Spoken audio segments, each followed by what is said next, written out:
반갑습니다. 성도 여러분, 추석 명절 잘 보내셨는지요?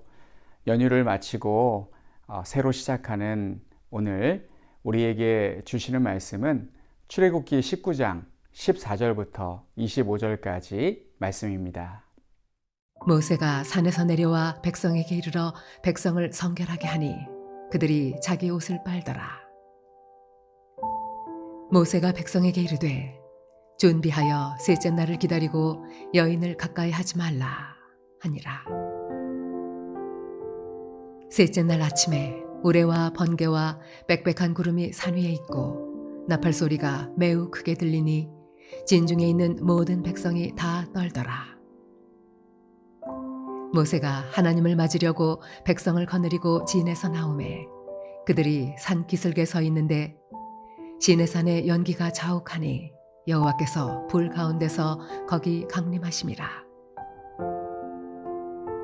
그 연기가 옹기가마 연기같이 떠오르고 온 산이 크게 진동하며 나팔 소리가 점점 커질 때에 모세가 말한즉 하나님이 음성으로 대답하시더라. 여호와께서 시내산 곧 그 산 꼭대기에 강림하시고 모세를 그리로 부르시니 모세가 올라가매 여호와께서 모세에게 이르시되 내려가서 백성을 경고하라. 백성이 밀고 들어와 나 여호와에게로 와서 보려고 하다가 많이 죽을까 하노라. 또 여호와에게 가까이 하는 제사장들에게 그 몸을 성결히 하게 하라. 나 여호와가 그들을 칠까 하노라. 모세가 여호와께 아뢰되 주께서 우리에게 명령하여 이르시기를 산 주위에 경계를 세워 산을 거룩하게 하라 하셨사온즉 백성이 시내 산에 오르지 못하리이다. 여호와께서 그에게 이르시되 가라. 너는 내려가서 아론과 함께 올라오고 제사장들과 백성에게는 경계를 넘어 나 여호와에게로 올라오지 못하게 하라. 내가 그들을 칠까 하노라. 모세가 백성에게 내려가서 그들에게 알리니라. 출애굽기 19장은 십계명을 받기 위해 모세가 준비하는 내용이 기록되어 있습니다. 이제 곧 하나님께서 시내산에 강림하실 텐데 하나님께서 임재하시는 장면은 이스라엘 백성들이 꼭 보고 싶은 명장면이었을 것입니다.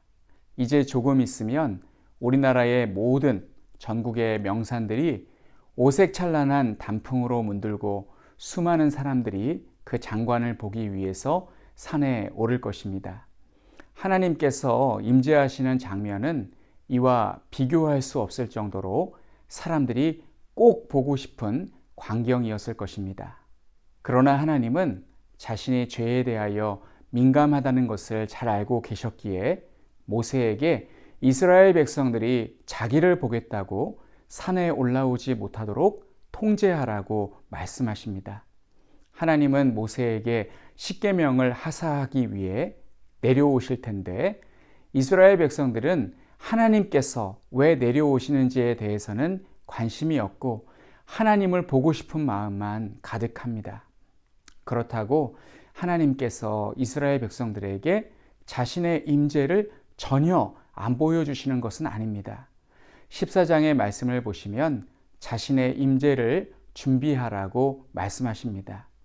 이스라엘 백성들은 하나님의 임재를 대비하여 자기 옷을 빨고 스스로 정결케 성결케 해야 했습니다. 그 중에 하나가 여인을 가까이 하지 않는 것이었습니다. 드디어 하나님께서 임재하시기로 한 셋째 날이 되었습니다. 셋째 날 아침에 우레와 번개와 빽빽한 구름이 산 위에 있고 나팔 소리가 매우 크게 들립니다. 그 소리가 얼마나 컸으면 성경에서 매우 크게 들렸다라고 말하고 있을까요? 그리고 하나님은 모세를 부르십니다. 하나님은 모세에게 십계명을 하사하시기 전에 다시 산 아래로 내려가서 백성들이 산에 오르지 못하도록 하게 하고 백성들보다 조금 더 하나님 존전에 다가갈 수 있는 제사장들에게 그 몸을 성결하게 하라고 말씀하십니다. 제사장들은 자신을 성결하게 단속해야 하지만 생각보다 이것이 잘 되지 않습니다. 왜냐하면 제사장들은 하나님께서 나는 특별한 사람이니까, 하나님께 특별하게 선택받은 사람이니까 자기는 봐주실 것이란 착각 속에 살기 때문입니다. 군대로 따지면 자기는 훈련병이 아니라 기관병이라는 생각이 들기 때문에 더 열애의식을 갖기가 쉽습니다. 그러나 기관병도 군인이듯이 제사장도 이스라엘 백성 중에 한 명입니다. 그것은 모세와 아론도 마찬가지입니다. 그러자 모세는 이미 백성들에게 산에 올라오지 않도록 분명하게 이야기했고 또 단도리를 해 놓았다고 하면서, 그리고 산 주위에 경계를 세웠기 때문에 백성들이 산 위로 올라오지 못할 것이라고 말씀을 드렸습니다. 이 말을 들은 하나님은 모세에게 설득당하지 않으십니다. 모세를 다시 내려보내시며 너는 내려가서 아론과 함께 올라오고 제사장들과 백성들에게는 경계를 넘어 하나님께로 올라오지 못하게 하라고 다시 한번 또 말씀하십니다. 하나님께서 이렇게 조치하신 이유는 지금 이 상황이라면 틀림없이 백성들이 말을 듣지 않고 산으로 올라올 것이고, 그러면 하나님은 그들과 충돌하실 수밖에 없었기 때문입니다. 하나님은 왜 이렇게 하시는 것일까요? 그것은 이스라엘 백성들의 생명을 아끼시기 때문입니다. 하나님은 이스라엘 백성들이 죄를 범했을 때에 한꺼번에 수만 명의 생명을 앗아가신 적도 있으셨습니다. 그러나 그들이 죄를 범하기 전에는 그들의 생명을 소중히 여기시고 그들을 보호하십니다. 가만히 생각해 보면 우리 주변에 접근 금지라는 안내판이 많이 있습니다. 특히 동물원에 가면 동물을 가까이에서 보겠다고 우리 안으로 들어가는 것은 정말 무모한 행동입니다. 바깥에서 바라보는 동물과 안에서 직접 마주 대하는 동물은 큰 차이가 있습니다. 혹은 사건이 발생한 현장에 가면 경찰들이 폴리스 라인을 쳐놓고 일반인은 들어갈 수 없도록 출입을 통제합니다. 그러나 모두가 다 들어갈 수 없는 것은 아닙니다. 동물 우리 안에 들어가도록 허락을 받은 사람은 들어갈 수 있습니다. 또한 국립과학수사대 소속 경찰은 사건 현장에 들어가서 조사를 할 수 있습니다. 이처럼 아무나 동물 우리나 사건 현장에 들어갈 수 없도록 통제하는 것은 시민의 자유를 제한하거나 억압하려는 것이 아니라 시민의 안전을 보호하고 지키기 위한 장치입니다. 하나님도 마찬가지이신 것 같습니다. 하나님은 거룩하시기 때문에 죄로 오염된 인간과 충돌하실 수밖에 없습니다. 그래서 하나님은 인간의 생명을 보존하시기 위해서 이와 같이 단속하시는 것입니다. 이 또한 하나님의 사랑입니다. 사람들은 작전을 수행할 때 민간인의 피해가 예상되더라도 급하면 작전을 강행합니다. 예를 들면 우리 교회에서 걸어가도 30분밖에 걸리지 않는 한강대교가 그 증거입니다. 6.25 전쟁이 발발했을 때 공산군이 한강을 건너지 못하도록 하기 위해서 국군이 한강대교를 폭파했습니다. 그때의 한강대교에는 수많은 민간인들이 그 위에 있었습니다. 그 폭파로 많은 사람이 다치거나 죽었습니다.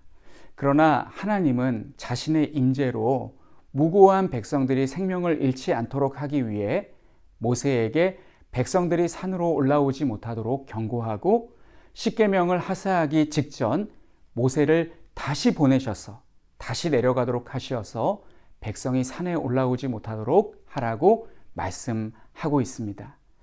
우리는 이 일로 인해서 이스라엘 백성이 하나님께로부터 죽임을 당했다는 말씀을 보지 못했습니다. 하나님께서 여러 번 명령하시고 모세가 순종하여 백성들을 잘 통제한 까닭이었습니다. 우리는 오늘 말씀을 통해서 두 가지를 명심할 수 있습니다. 첫째는 하나님의 거룩하심입니다.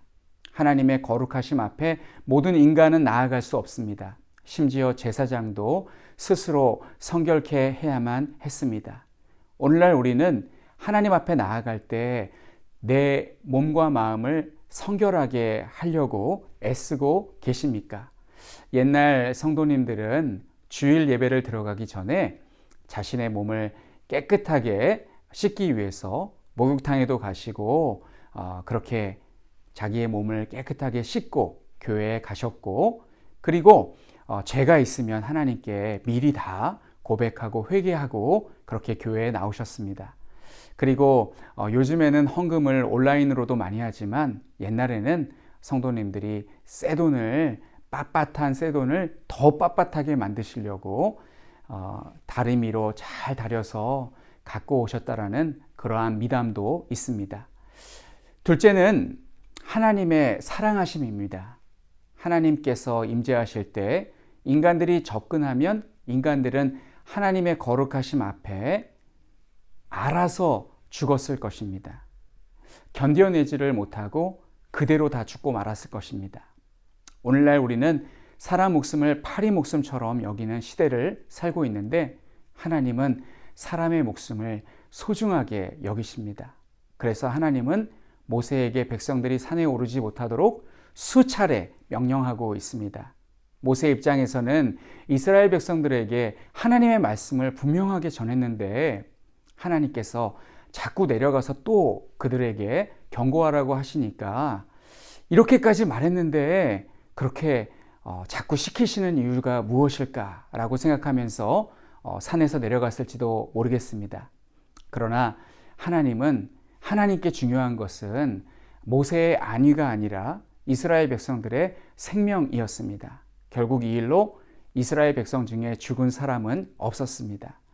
사랑하는 성도 여러분, 우리는 오늘의 말씀을 명심하고 하나님의 거룩하심과 사랑하심을 보면서 늘 자신을 낮추고 항상 자신을 정결케 함으로 하나님께서 입혀주신 세마포 옷을 깨끗하게 하시는 우리 모든 성도님들이 되시기를 간절히 축원합니다. 이 시간 우리 함께 기도하겠습니다. 하나님의 거룩하심과 사랑하심을 보면서 늘 정결하게 자신을 단장하는 영적 그리스도의 신부가 되게 하옵소서. 선교사님은 태국의 김건용, 김동숙 선교사님이십니다. 불이람 지역 선교부 어린이들의 마음속에 복음의 씨앗이 자라도록 중단된 불이람 신학교 사역이 적절한 때에 다시 시작되어 태국을 위한 귀한 사역자들을 지속적으로 교육할 수 있도록 란사이 교회가 어려운 시기에 복음의 능력을 잘 전하도록 위해서 기도해 주시기 바랍니다. 우리 함께 기도하겠습니다. 고마우신 하나님, 은혜를 감사합니다. 오늘 우리는 말씀을 통해서 하나님의 거룩하심, 하나님의 어미하심, 하나님의 존귀하심에 대해서 우리가 살펴보았습니다. 또한 하나님께서 우리 인생들을 얼마나 사랑하시는지에 대해서도 말씀을 통해 보았습니다. 하나님 아버지, 우리가 하나님의 거룩하심과 사랑하심을 보면서 늘 정결하게 자신을 단장하는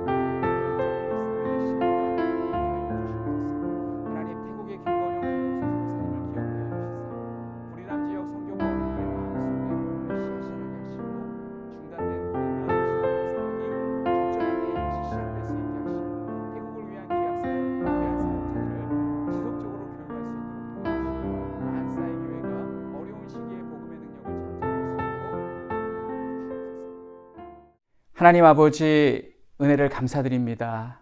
오늘 하나님의 말씀을 통해서 하나님께서 얼마나 위대하고 높고 강하시고 그리고 거룩하신 분이라는 것을 말씀을 통해 깨닫습니다. 하나님 아버지, 하나님의 거룩하심 앞에 누가 감히 설 수 있겠습니까? 하나님께서 이스라엘 백성들을 사랑하셔서 그들이 하나님의 거룩하심 앞에 잘 모르고 올라갔다가 죽임을 당하지 않기 위해서 그들을 보호하시기 위해서 모세를 통하여 여러 번 경고하심으로 그들이 산 위에 올라오지 않도록 그렇게 조치하시는 모습을 보았습니다. 하나님께서 무고한 생명이 잃게 되는 일이 없도록 그렇게 섭리하신 줄로 믿습니다. 하나님 아버지, 우리가 하나님의 이 거룩하심과 사랑하심을 깨닫고 우리 스스로를 정결케 하고 단장하여서 그리스도의 영적 신부로서 살아갈 수 있도록 도와주시옵고, 또한 태국의 김건용, 김동숙 선교사님과 함께하여 주시사 불이람 지역 하나님께서 우리 선교사님에게 맡겨주셨사오니 그 지역을 잘 선교하고 전도할 수 있게 도와주시고, 또한 불이람 신학교 가운데 함께하여 주셔서 코로나가 속히 진정되어 신학교 사역을 다시 시작할 수 있게 도와주시고, 또한 란사이 교회가 지역 사회에 선한 영향력을 끼치며 복음의 능력을 발할 수 있도록 하나님께서 함께하여 주시옵소서. 하나님, 추석 명절 연휴를 마치고 시작하는 첫날입니다. 우리 성도님들 하나님께서 지켜주시고 함께하여 주셔서 하나님 새 힘을 허락하여 주시고 오늘도 하나님의 은혜 가운데 살아가실 수 있도록 도와주시옵소서.